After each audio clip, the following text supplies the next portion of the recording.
It's going. Oh, yeah, nah, pretty good. Thinking we should chuck a podcast. What do you reckon? Oh, yeah, nah, I can. Come round, let's do a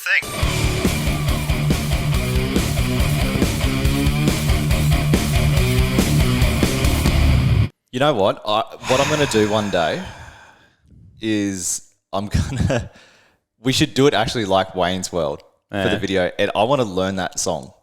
Oh, yeah. We should try to quickly play it. Yep. Like, because I don't know who wrote it. No, it's a royalty-free thing that we got off a website. Yeah, yep. And it's ours. Yeah, it's iconic. Yeah. We own it now. It is. No It's one like- can ever use it. That's the song from What Do You Reckon? Yeah. That's it. That's how big we are. In case everyone out there didn't know. Yeah. We're huge. Anyway, g'day everyone. Welcome to round 13.5. I say 13.5 because we've done this moments ago. Yeah. Yep. So I shit the bed. You did? And didn't put the memory card in the back of the machine, the roadcaster, the spaceship. And we did an hour-long episode. And it was great. And it was It great. was probably the best thing we've ever done. And no one will ever be there to hear it. You know what this is? This is Tenacious D, the greatest song in the world. Yeah. Couldn't remember! This is what it is. Oh, wow. So this episode, we're just going to talk about this episode that we just did that was great. That last episode, we could have won a gold Logie. Yeah. It would have been what broke us into the upper huge. echelon. It was the best podcast We would have been ever up there done. with Hamish and Andy, with Joe Rogan. Oh, far out. But I shit the bed. Yep. You should have been there, guys. And now we've got to go back to our day jobs. Yeah, that's it. Once again. You had to be there. So this episode is going to be based around something that we thought about on the way up. First of all, it's episode round 13. Mm-hmm. Another thing that Take two. Yeah, but another thing that we shit the bed on was we should have done a Friday the 13th special based on scary movies. Yes, we should have. And I even watched a scary movie on Saturday. Yep. With Kat and Ryan and Rani. We stayed over at their place. I think it was Saturday. Yeah, it was Saturday. And it was fucking terrible. Yep. Yeah, it's trending on Netflix right now. It's called The Wretched, and it's fucking shit. They should call it the rat shit. Yeah, The Ratchet, yeah. But I know, you know how I know it was terrible? Because you don't look tired. It didn't keep me up. Yeah, if it was good, you're like, no, I haven't slept. You shouldn't see this movie. You can't sleep. Yep, you won't sleep. So, yeah, I'm not a scary movie person. No, I'm not a scary movie guy. Like you know what? Because they scare me. So I'm a comedy guy. Tennille loves the scary movies. Mm-hmm. Polar opposites attract, whatever. Yeah. I don't know. Who's the one that enjoys scary movies more out of you and Rani? It has to be Rani, I guess. Yeah, I mean, neither of us are really big on them. Yeah. Here's the thing. Like, there's scary movies, then there's gross movies, you know? And so, like, you mentioned Saw. Yeah. Those are the gross movies. Yeah. Where it, like, this echelon or genre of horror opened up where it was just to gross people out and be as, like, fucked up as possible. Yeah. And then there's the other side where it's just, like, just to startle you and make you jump and, like, you know.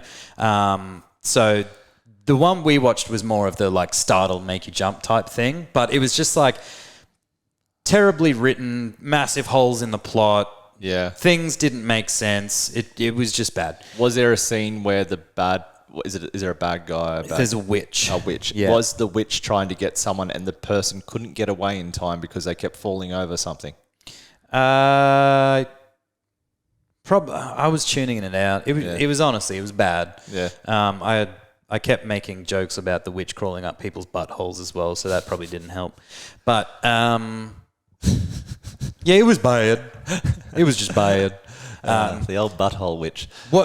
There is actually I chew people's ears about this all the time because there is a horror movie out there that I do really like. Yeah. And it's called 30 Days of Night. Have you ever seen it? It's a vampire film. Yes, I have. I really like it. It's got like a bit of the startle you, a little bit of the like gore. Yeah. But not over the top with it.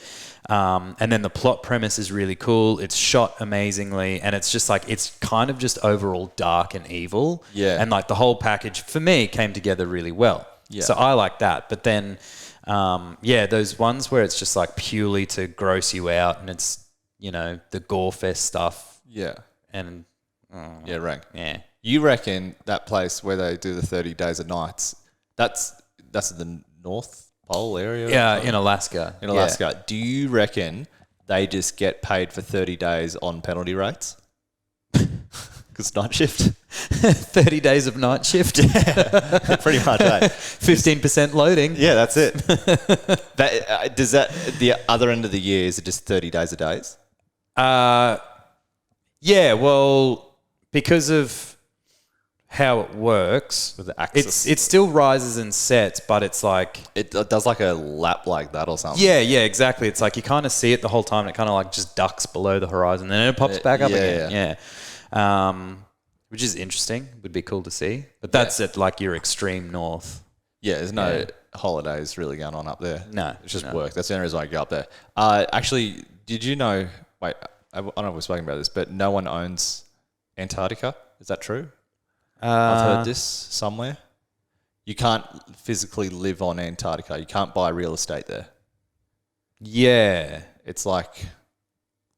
I don't know about that. That'd be something interesting to look up. Because there's the stations there for research, obviously. Yeah. And I know that like different countries have laid claim to parts of it, like where their research station. I don't know. That'd be... I'll find out the info on that. That'd be a Google. But in saying that, like I said, the only reason why you can go to Antarctica, from what I believe, is just for work. Yes. Now, this episode... I actually nearly signed up for... Sorry. Yeah? Go. What did you sign up for? Arctic expedition. Did they knock on your door and that's how you got it? Oh, hi, we're looking for people to... Do you want to go to the Arctic? You're like, sign me up. No. So, yeah, Arctic expedition. That would have been cool. Yeah, it's pretty intense, though, because it's like you have to do training for it for several months away from all your family, and then you go away for 6, 12, 18 months just living at the research station. So I was going to sign up as a rigger, but it just like it was too hectic for being away from family and life and that sort of thing. It would have been like wicked. It is a cool thing. Like there's a lot of things in life that I want to do, and I do my best to make sure it happens in life. Mm-hmm. And if there's something to be done, I'll have a crack at it, hopefully, usually. But I think Antarctica is something that I reckon I'll go my whole life and just being like, I don't think I need to go there. No. So, it's not high on the priority list. Aaron Ostermeer went there. He did, yeah. He did a photo trip. I don't know if it was for National Geographic, but National Geographic shared his photos. Yeah. So they were cool. I know someone who went there that I can talk to, and I feel like that's... Close enough. Close enough. It's like being there. Yeah. Yeah. So like... It's almost exactly like being there. Oh, I've seen the photos. I know what it's like. Yeah. That's it. It looks cold. I felt pretty cold. I've felt cold before. There you go. But, okay, so this episode, I want to talk about jobs and things that you've done in the past and where you started. Mm-hmm. I want to talk about the fun jobs. I want to talk about the shit jobs. I don't want to talk about what you do now. Yeah. Even though, by the way, today we are in Nick's workspace. Yes, this is my office at Tribal MMA in Moffat Beach. But I want to know about things that have happened in the past. Because by now, at this age, in the 30s, you kind of know what you want to do, I think. Yeah, hopefully. Yeah, hopefully. Yeah. Well, you have a rough idea about where you want to go. Yeah. And being musicians, we've sort of had extra jobs over the years because... trying to go away for shows, you end up having to quit jobs or get sacked from jobs because you're never turning up, that kind of gear. But my first job, I was 14 years old and I worked Brisbane Road, Mooloolaba, and it was a bike shop called Spin City Cycles. Yeah. It was pretty cool. I was 14. I worked there every Saturday, got $50 cash in hand, and just worked with dudes that were in their sort of early to mid-20s. $50? How long did you work for? 5 hours? Well, like 7-8 hours. 5 hours. Yeah, I suppose that's for a kid. That's usually pretty stoked good about that. Yeah. Oh, and they always gave me shit as well because like I would loved my BMX and I rode everywhere back then. Yeah. So like they'd always just like flick me, some stunt pegs or a helmet or and a kid wants just cred that he works there. Yeah, exactly. Like I had the coolest job out of anyone I knew. Yeah. Everybody else was, already working at Macca's and that sort of thing. I was like, yeah, I work at a bike shop. Yeah. And like people would come in to buy bikes and be like, what are you doing here? I was like, I work here. Yeah. It was sick. But so I worked with a bunch of young guys that were all triathletes and downhill mountain bikers, and they were pretty fun dudes. Like Yeah, it was it was a vibe. It was sick as a first job. And I used to collect their lunches. They'd get Subway. Yep. And yeah, it was dope. After, I think my first job was, see, I always tell everyone that I worked at Macca's first, but I forgot that I actually, see, old age, mate. I forgot that I actually worked in Hastings Street at Sandy's Delicatessen, and I didn't want to do the job. Dad just got me a job. Yeah.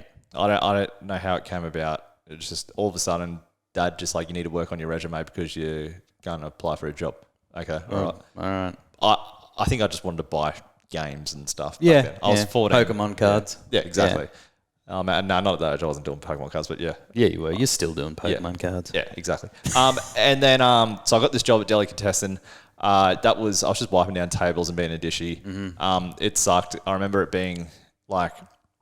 being how old was I? 14, getting up at 6 a.m. or 5:30 a.m. That was early for me. Yeah. And I remember just going there and I'm like, this sucks. Anyway, I was a kid, whatever. Yeah. I ended up quitting that job, and that's when I started working at Macca's because I knew there'd be a few more shifts. And I did that for a bit. And to me, Macca's has changed over the years, but it still looks like chaos in there every time you go into one. Definitely. And I think they've eased up on the whole treating kitchen staff like shit or kids like shit. I think when they progress people to managers now, they don't have as much tall poppy syndrome as they used to because I just because they were not that much older than us. No. We're working in the kitchen and you're just getting reamed by these people with zero social or leadership skills. They were just dicks. Yeah, they were. So I did that for about, I think, a bit over a year. I'm trying to remember. I got the job because there was a guitar that I wanted and I had to pay it off. So I got the guitar from Music at Noosa. It was a Court G285, which I still have. Very nice. But I remember it was like $1,300 and it was pay $25 a week. So I had to get a job, but that's what I did. I paid off this guitar and then bought other stuff as I went along, amps, etc. But I remember that job I had to quit because it was it's illegal. It has to be. But you work up to midnight when you do a close. You get paid till midnight. And whatever's done after, if it's not done, you still have to be there till it's finished. You have to stay behind and do it. Yeah. And sometimes we'd be there till like 2 a.m. Yeah. And have to go to school the next day. But they didn't pay us past 12. No. I'm sure it was sketchy, eh? Yeah. Sure of it. So that was about, I guess, 15 years ago now. And it won't be. They've sorted that out. Surely Macca's can afford to pay a 14-year-old or 15-year-old 2 hours. Yeah, I'd say the process has definitely changed between now and then. But yeah, because I remember I worked at Macca's in Mooloolaba, and same thing. If you were working a close, there'd end up being one person left in the kitchen and one person left front of house to close up the shop. And and a manager as well, obviously. And so, like closes at 11 and there's always late stragglers coming in for a last-minute burger while you're trying to clean up. And then so you mop all the floors, you get everything cleaned up in the kitchen, and then you walk around the back to the washroom, and it's just mountains of shit covered in grease and cheese and all kinds of nonsense that's been there since 6 o'clock that morning.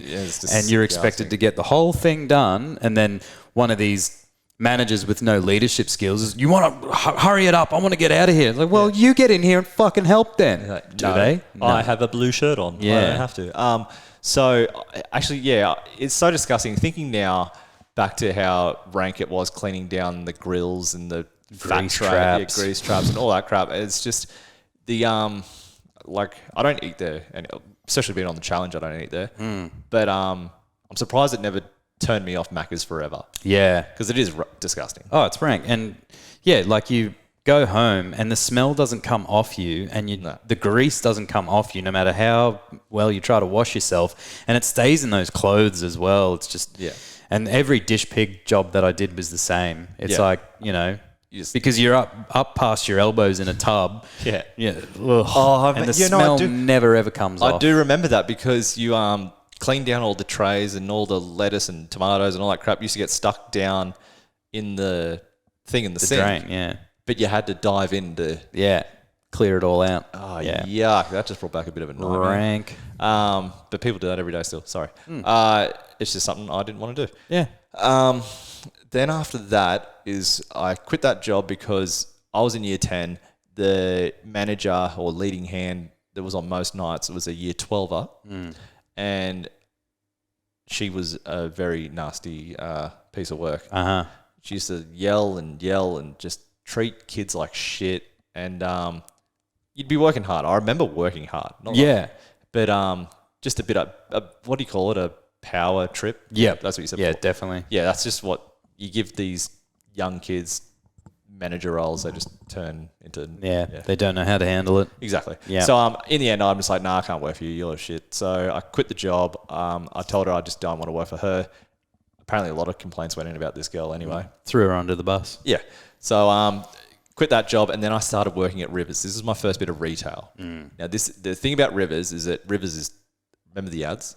Yeah, I remember those ads. They're just... I think anyone our age is traumatized by them. They were bad. Were they known all over Australia or was it just Queensland? I don't know. Because, I never heard of Rivers until it opened up here in Noosa. Yeah, and Rivers isn't exactly a brand that I pay attention to, so it's not like I've been in Melbourne and gone, oh, there's a Rivers. Yeah. So I was working at Rivers and I was just a stock hand out the back. It was a job. I didn't care. It was quite easy. And I didn't have to deal with people. So I was out the back tagging shit and put it on the shelves.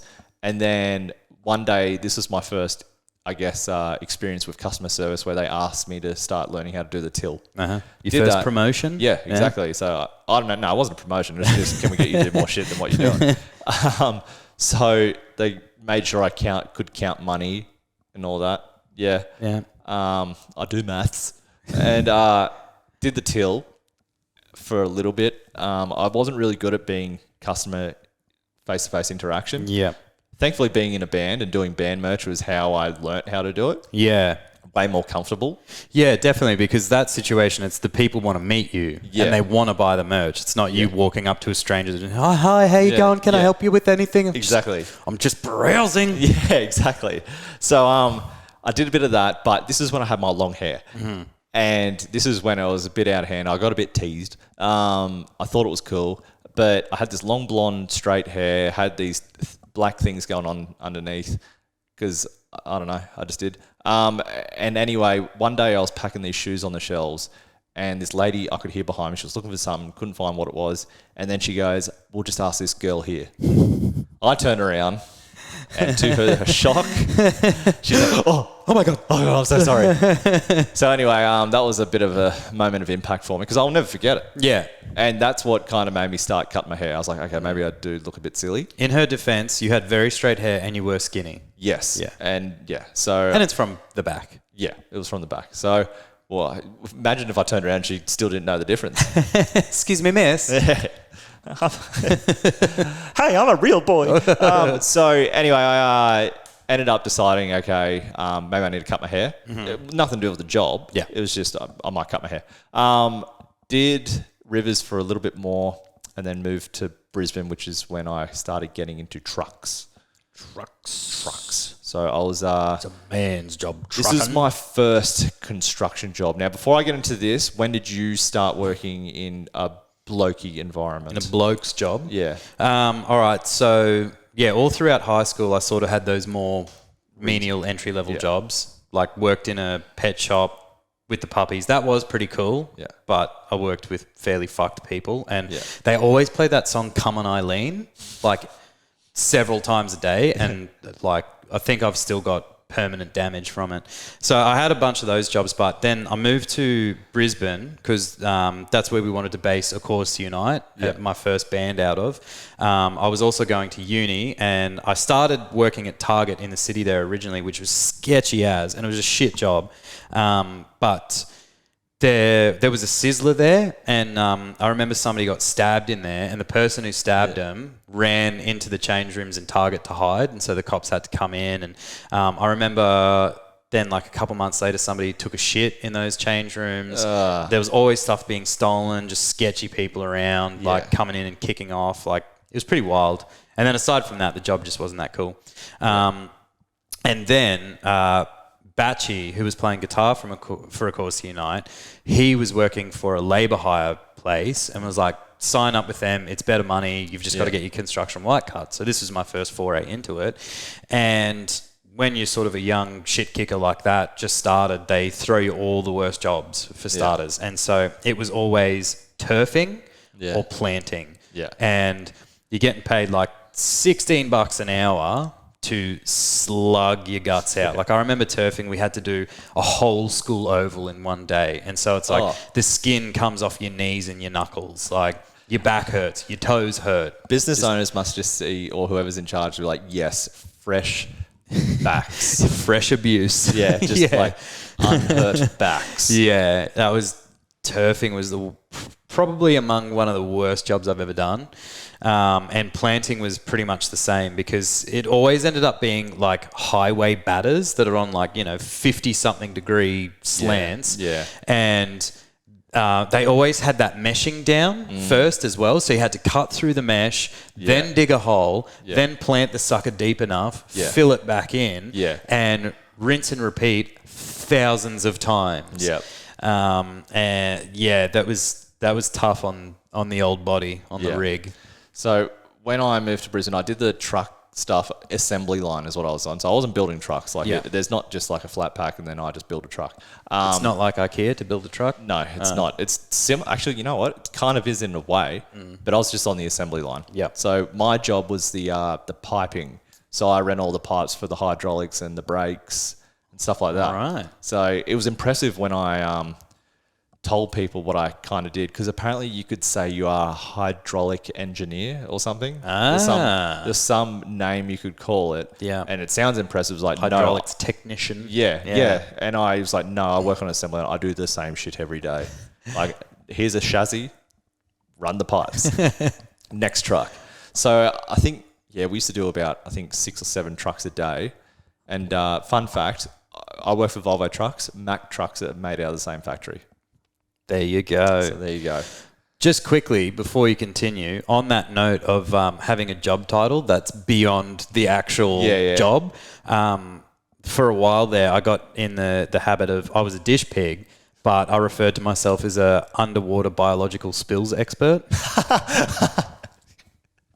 Which is exactly what you are. Yeah, exactly. I definitely was. Ooh, and people were like, oh, and I'll I just ask no more questions. Dish pig. Yeah. I wash dishes. That's why I stink. Yeah, so I did that for a few months. I think about 6 months I did it for. That was my first full-time job, getting paid 20-something bucks an hour. But by the time you did your 40-something hours a week, I think it was like 45 hours a week, nearly 800 bucks or something. Like, not bad for a young fella. Well, exactly. Coming straight out of high school into a job like that, it was just, that was huge. Yeah. I was making bulk for a 17-year-old. I didn't experience that till a lot later in life because I was gung-ho. Like we were doing a lot with the band straight away. Plus I was at uni, so it was just always full-time, part-time and casual work. Yeah. Which sucked balls. I just remember being broke all the time. Well, funny enough with music and that is why I lost that job. So I remember I had too many days off. It was always like Fridays I was having off because that'd be where a gig was. So, and it kind of got into a habit. It's like, okay, Liam keeps having every Friday off. We don't want him here. Yeah. So anyway, I got a phone call from the labour hire agency saying, they wouldn't like you to not come back. I was like, oh, anyway. Services are no longer required. Yeah. I used to drive, I think, an hour a day to that job that I didn't like. So you can imagine just driving an hour. A lot of people do it. Yeah. That sucks. But just driving an hour a day to a job you don't like and then driving an hour and a half home because of traffic. Yeah. Is like, I'm not really interested in this I'm job. not huge on commutes. No. I don't do well. And actually, no one really talked to me there as well. I was a bit of a loser. I was actually a loner. I used to sit by myself at lunch. Oh, really? Yeah, that was pretty heavy. Come to think, it's a bit traumatic. So, I'm not here to work. I'm not here to make friends. I'm here to work. That was my attitude. Yeah. Anyway, after that, I did I did a day of Universal.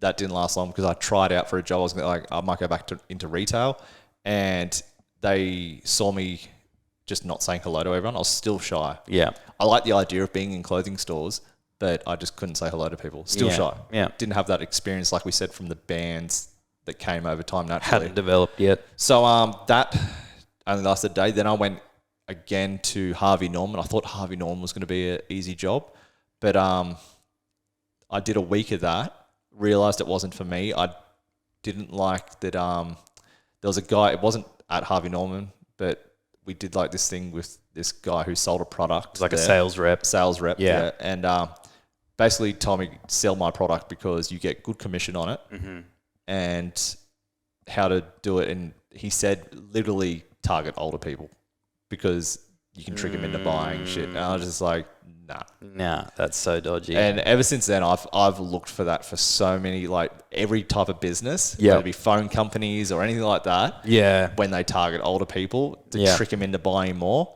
I'm just like, you're a piece of shit. Yeah. Like, you know you're a piece of shit, don't you? Yeah, surely. Like, don't do that. Yeah. So, yeah. But that was a job that I did for a week. Then I was like, nah, maybe I want to be outdoors. I didn't like being in the same spot every day. Yeah, right. It's just not my way. Yeah. I always have to be on the go. Yeah.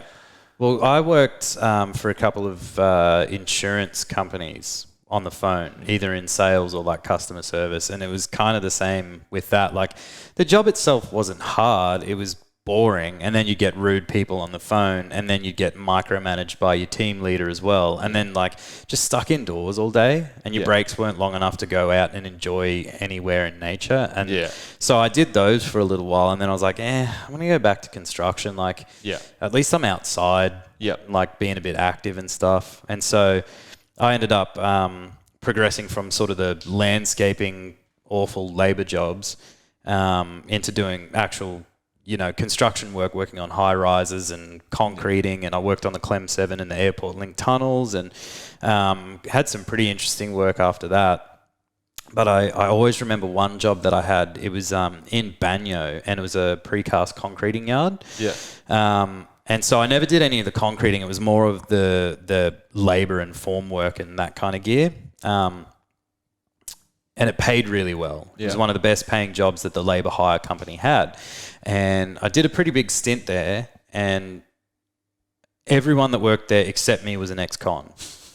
All of them. Yeah. And I remember I had to get a grinder from the tool container. So I walked in there, grabbed it, walked out, and then one of the fellas that worked there, he was sort of standing around having a dart and just sort of like whistled at me. I was like, "Wait, come over for a sec." I was like, "Oh, what's this about?" I go over and had a chat to him, and he goes, "Hey, just so you know, when you're going into the tool store, just grab one of us first." And I thought he was taking the piss, but so I just sort of went, "Oh, okay, yeah, all right, whatever." And he goes, No, seriously, like, you see that bloke over there?" And pointed out this fella, and I was like, "Yeah." And he goes, "He's done multiple stints for rape and pedophilia. Yeah, that's fine. So if you're going into the tool store, don't go alone. Grab one of us to go with you, or we'll grab something for you." And I just went, fuck. Yeah. But never had a run-in with the guy. He never even said hello to me the entire time I worked there. But still, it was nice of that guy to sort of give me a heads up and be looking out for me. Yeah, for sure. Yeah, that could have been a different job altogether. For after me, it was after the Harvey Norman gig that I did for a week, I thought, I want to be back outdoors. I want to be outside every day. And I went and did a similar job to you. Actually, pretty much the exact same job as you. I worked for a company called Green Stuff, who don't exist anymore. Yeah. I think because I Googled them just to see what they were still doing one day, and I couldn't find them anywhere. So I just assumed they just weren't a thing anymore. Yeah. Anyway, so that we were doing the gateway, planting thousands of little plants a day. Yeah. So that's what I did for quite a while. And I remember just getting, like, when the gateway was getting built, like that new road, Airport, Kingston. Oh, that road. Yeah. Just getting kitted up with long pants, long shirt, hard hat, all the gear, PPE. Yep. But just out in the middle of nowhere. Yeah. Like, far out, this is hot. And it was like in the middle of summer too. Yeah. But and they'd chip you for taking your hard hat off, even though there's nothing but clear blue sky above you. So I did that for a bit. And the good thing about that is there was lots of overtime. Uh-huh. And so I did that for probably about, I think, another 6 months. So that was cool. It was just like I got to be outside, and it was somewhere different every day. Yeah. And like we went from the Sunshine Coast down to the Gold Coast. So it was cool. Yeah. that came to an end after that because I ended up finding, well, Mum found it, good old Mumsy. She found in the paper that Brisbane or whatever the construction was doing a traineeships. Yeah, right. So I did that, and then that's what got me into construction since. Yeah. But the thing with Tread Life is that I've been able to have the best of both worlds.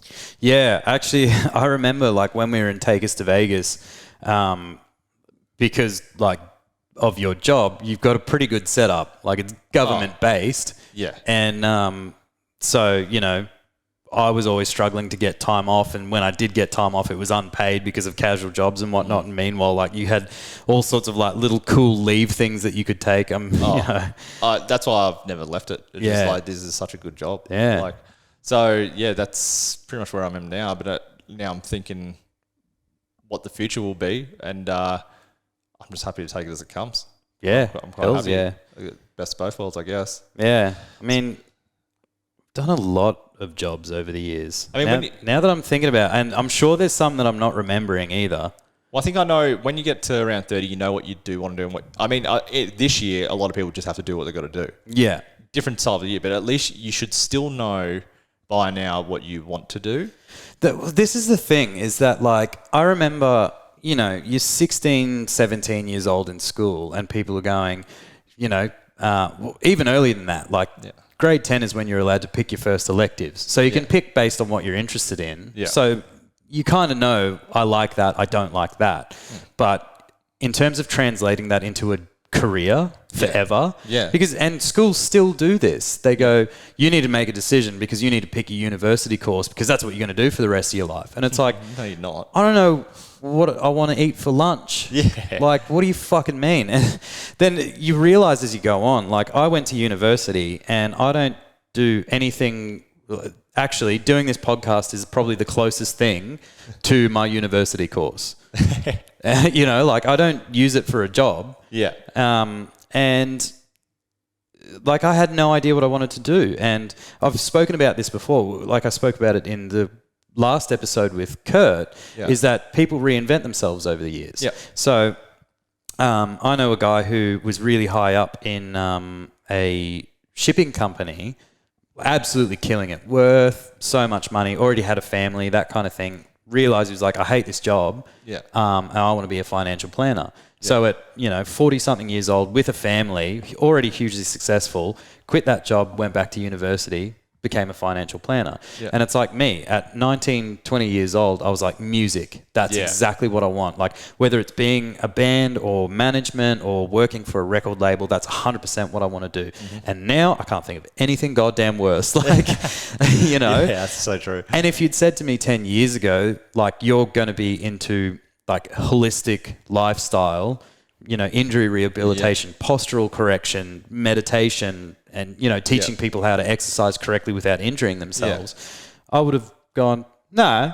Yeah, like, I would have laughed in your face. Like, I was fat and alcoholic. Exactly. Well, I think the first question, if you don't know what you want to do, the first question to ask yourself for me is, do you want to work inside or outside? Yeah. I think that's the simplest thing. Yeah, absolutely. Inside or outside. And I think the thing is, like, make choices based on, like, what's going to benefit you right now. Like, what are your goals at the moment? And then find a job that supports that. Yeah.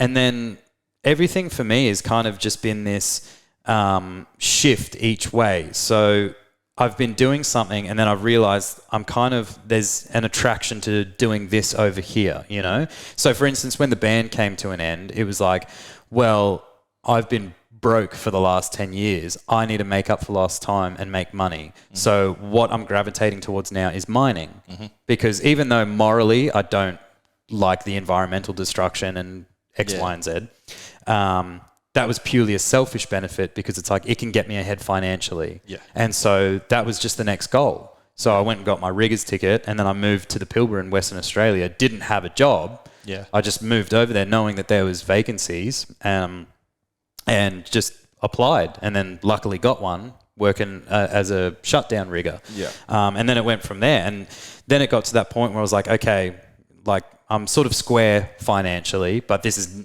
not feeding my soul. I'm not happy doing this. doesn't make me feel happy to get up and do every day. So where do I go from here? And this was at the stage where I started to take my health and fitness more seriously. And I knew nothing back in the day, but I got more serious about trying to clean up my diet and working out again. Started to shed a bit of weight, lose some of the bad habits, and it's just been a learning curve ever since. And 5 years on, now I've started my business doing this here out of Tribal, like my MMA gym, which I love, and it's a family to me. And, but even still, like, I don't expect that I'm going to be doing exactly this for the rest of my life. Like, I hope that I'm a teacher of this at some point. So when people come through and they realize that they're on the path for this and they want to spread it, I want to teach the next generation of teachers of it, as well as, helping people live happier lives. I reckon over time you just get to a point where, financial growth and all that is important, but you just do what makes you happy. If you're unhappy at your job, don't do it. Yeah. It's not worth it, I reckon. And it's like being open and aware enough to, like, what are you going to harmonize with, being open to the universe to see the opportunities and the doors that are opening and understanding that it's like life is a journey, not a destination. So it's like you don't have to go at 16 years old, I want to be a CEO of a company in Silicon Valley. You just go, well, the first things first, I need to get a job, and I know that I like working with electrical components. So either I'll get an electrical trade or I'll go do physics at uni. And then you need a job based on that. I've always wondered, like, people that when you go, like, you would have been in the city at just any city, but around 9 a.m. and 5 p.m. and there's just everyone working they're all walking somewhere to get on a train and that. And I just wonder, what are you all doing? What do you do during the day? There's so many jobs out there that you just go, what do you do? What do you do? And are you stoked? Like, like, is this what you, like, I don't know. A lot of people don't. I guess that's the difference as well, is that, like, when you look at a job, and so many people are different, but for me, it always used to be I work to live. I don't live to work. And now that I'm in this role, it's sort of a combination of both. Because I actually have passion for my job and I know that what I'm doing is improving myself and the community around me. So, but then there's other people, they live to work. And those are those real high level go-getters where it's like the accumulation of wealth or power or status or whatever it might be, that's their driving force, their driving factor, and they're very active. And for me, it was always like, especially with mining and construction, it was like, this supplements what I want to do with my life. Playing music, touring in a band, or traveling overseas.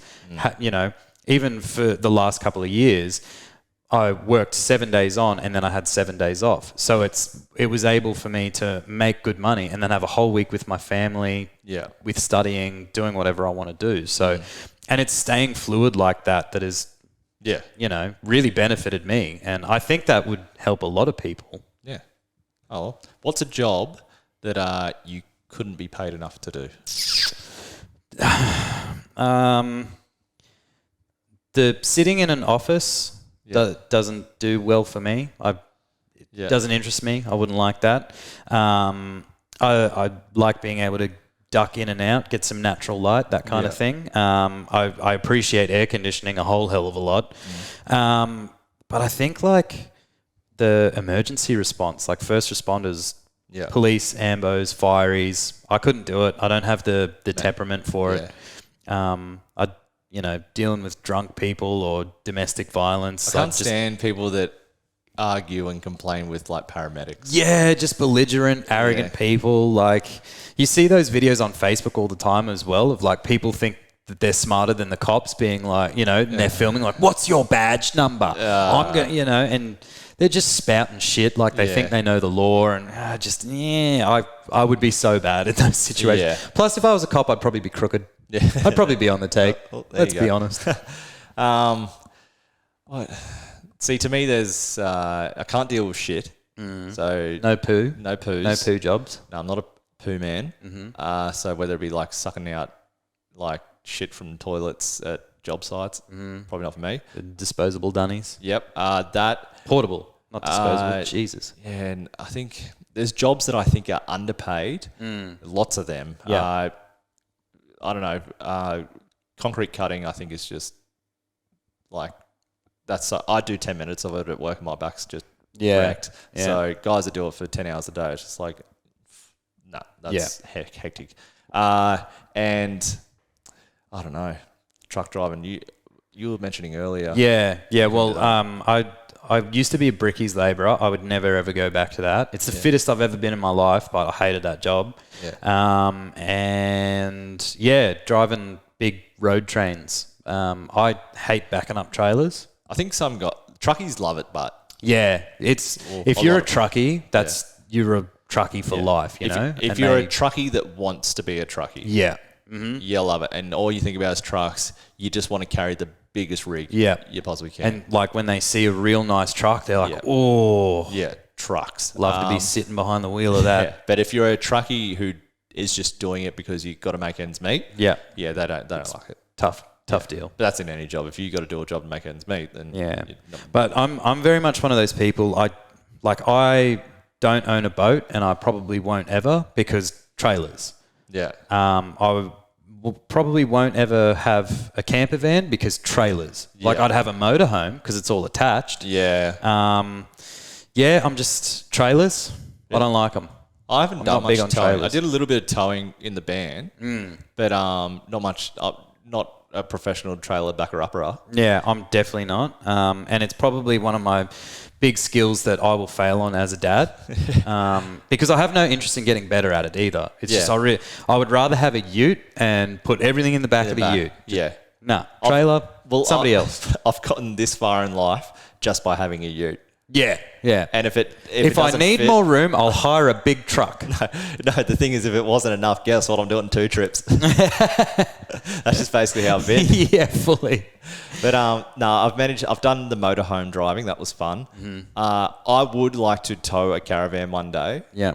But and I think I'll have to do it at some point. Boats, fortunately, boats don't interest me. Yeah, I'm not a boat guy. No, I don't. If you like, I like going out on a boat. Yeah. As long as somebody else, I'll pay for the petrol. Yeah. As long as somebody else takes it on and off the trailer, washes it at the end of the day, all that other nonsense. There's a lot of maintenance. I don't care for it at all. Yeah, there's a lot of maintenance and it's expensive. Yeah. Plus, I'm not a fishing guy. No, I'm not. So, yeah, okay, there you go. So boats and that. What about dream job? What's Dream job? Yeah.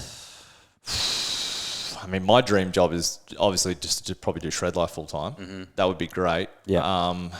But I think that's it. If there's jobs that I want to try one day, I would love to do like some sort of small apprenticeship or something with carpentry. Just because I feel like having a lot of carpentry skills will help out with life. Good life skill. Absolutely. Especially renovating your own house or that kind of gear. I think being a crane driver would be a cool experience, but I think you got to go through a lot of things to get to that point. Like safety and like them guys. I actually saw on the news the other day the guy who's on the highest crane in Brisbane at the moment. He's like showing footage of what it's like up there. Yeah, he's like, I got the best office in Brisbane. Yeah, like, you do. Kind you do. Yeah, I think tower cranes like that you do have to work your way up to. I don't think you can just go, I want a tower crane license. I think you got to start lower and. For sure. It'd be like a pilot. Yes. Yeah. Well, I mean, like I worked as a rigger. That was my first job in WA in the mines. And for that, like you've got to start with your dogman's ticket. Yeah. And then you get your rigger's ticket after that. And that's your beginners, then intermediate, then advanced. I think it's the same as scaffolding. So there are levels to it just to obviously stay safe because it's a high risk job. So yeah. I mean, it makes sense to do it that way. Personally, I wouldn't. I mean, I've operated a lot of machinery and cranes don't interest me at all. I mean, I reckon if you asked me that question, like you said, over time, things change. If you would have asked me that a few years ago, I'd probably be like, I want to be a musician full time. Yeah, and I was about to comment how interesting that is that, like, if you think 7 years ago, if someone had come up to us and go, what's the dream job? It's like, to do this, to take us to Vegas and get paid for it. And now it's just like, I don't do that. It's tiring. Like, and you deal with bullshit all the time. It's just like, no, I want to be at home with my family and my dogs. And that's the dream now. Well, I think that's always been like, I've got this tattoo on my hand that says "Live your dream," and people say, "What is that?" And to me, it's that having that end goal of just having a house, family, dog. That's it.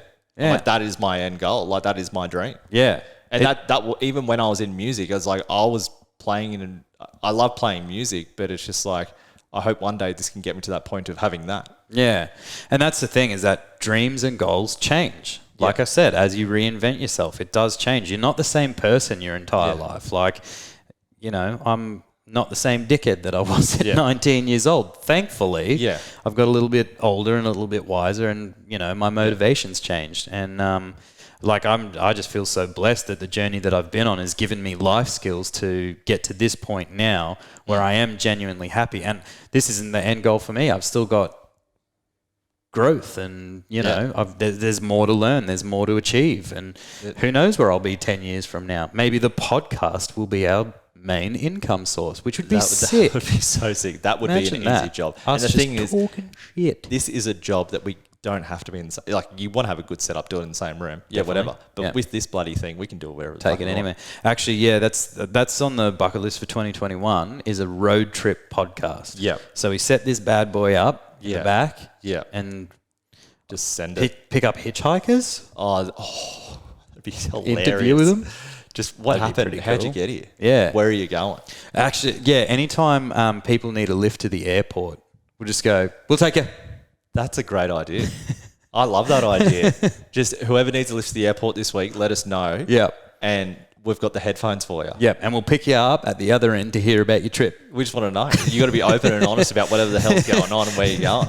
Well, in the version 1 of this that I fucked up, I did actually say that a dream job would be a travel blogger. Yeah. And this is kind of like the other end of it. It's like, we're talking to people you who did are the travel and we're going to talk about it.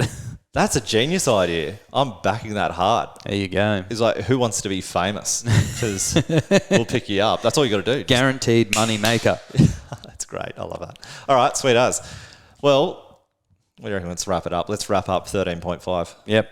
That's it. That's done. Jobs, careers, dreams, goals. Bruce Lee said, be like water, and I agree. Yep. Ripper. Yep. Good on you. All right, so here we go. Wrap it up. And today's outro can be this. Thanks for listening, guys. Chat to you soon. Have a great week. Nothing for you.